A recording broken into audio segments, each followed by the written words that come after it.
Welcome back to విద్యా stock. విద్యా స్టాక్లో ఈరోజు సరికొత్త రెసిపీ చూపించబోతున్నానండి. అదేంటంటే పుట్నాల పొడి. సో చూసాం రండి అది ఎలా చేయాలో, దానికి కావాల్సిన పదార్థాలు ఏంటో చూపిస్తాను. సో ఒక కప్పు పుట్నాల పొడి, కొబ్బరి, ఉప్పు, కారం, ఎల్లిపాయలు, కొంచెం చింతపండు, బెల్లం. సో చూసారు కదండి, ఇవన్నీ ఇంగ్రీడియంట్స్తో ఒక సరికొత్త రెసిపీ చూపించబోతున్నాను, చూడండి. సో ఫస్ట్ అయితే పుట్నాలు, కొబ్బరి ఇవి రెండు మిక్సీకి వేసుకోవాలన్నమాట. సో ఇవి రెండు మిక్సీకి పట్టేద్దాం మనము.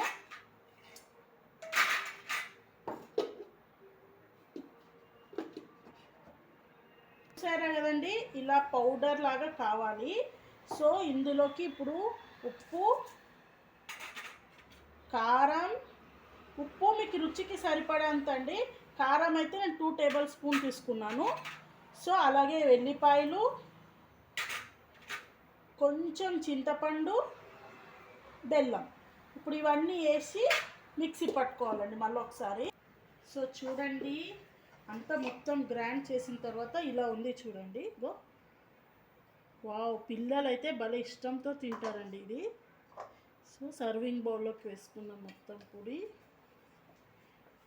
ఈ పొడి 1 వీక్ వరకు ఉంటుందండి.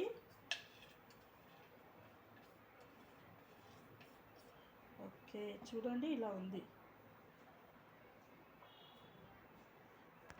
సో ఈ పొడిని చూడండి, నేను ఇప్పుడు రైస్లో పెట్టుకుంటున్నాను. ఈ పొడిని రైస్లో ఒకటే కాదండి, మీరు మార్నింగ్ చేసే బ్రేక్ఫాస్ట్, అలాగే ఇడ్లీ, దోశ, ఈవినింగ్ స్నాక్స్లో కూడా మీరు ఈ రెసిపీ వాడొచ్చండి. బాగుంటుంది, పిల్లలు కూడా భలే తింటారండి, భలే ఇష్టంతోనే తింటారు. సో ఇప్పుడు ఇది నేను రైస్లో పెట్టుకొని చూపిస్తున్నా, చూడండి ఎలా ఉంటుందో. సో చూడండి,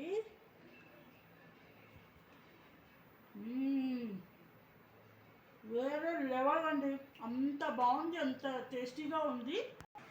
చూసారు కదండి ఎంత టేస్టీగా ఉందో. సో మీరు కూడా ట్రై చేయండి, ఎలా వచ్చిందో కమెంట్ రూపంలో నాకు చెప్పండి ఈ రెసిపీ గురించి.